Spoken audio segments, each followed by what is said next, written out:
So if you struggle with worthiness or abandonment like I do, then rejection has probably been very, very painful for you over the years.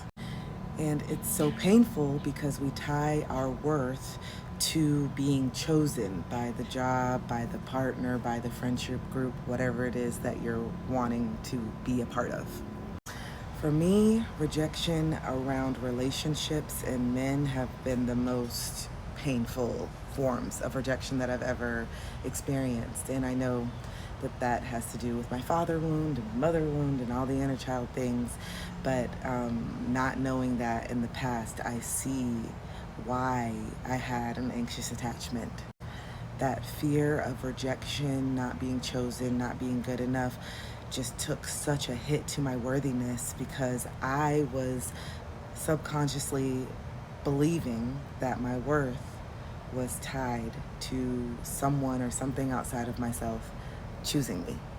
But then I started to think about it in all the relationships that I fought for, that I just fought so hard not to be rejected from, and just felt like I needed to be in this relationship. Once I was actually in the relationship, I realized that it wasn't a good relationship. So then I realized, I'm like, oh, this rejection had nothing to do with my worthiness. It was redirection. And I'm the only one that's assigning a negative connotation to a relationship not working out, not being chosen, whatever it is.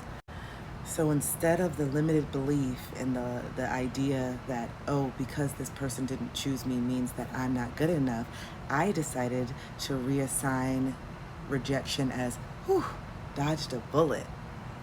And for me, that is just a good way for me to start reprogramming my mind so that I'm not so negatively impacted by no, the word no, or not being chosen, or I didn't get the job, or this person is not interested in me. And so now it has nothing to do with me and my worthiness, but this is just not what's meant for me right now. Dodged a bullet. It's not meant for me. I don't want to have to go through another year, 2 years of lessons. And so when we can reassign the emotion, the feeling that we feel that comes up when rejection arises, it makes it a lot less scary.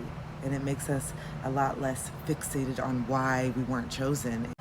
And it turns into more of a relief. Like, oh, okay, I just avoided something that was probably gonna take me off my path for a little bit that wasn't meant for me because I realized what's meant for me will never miss me.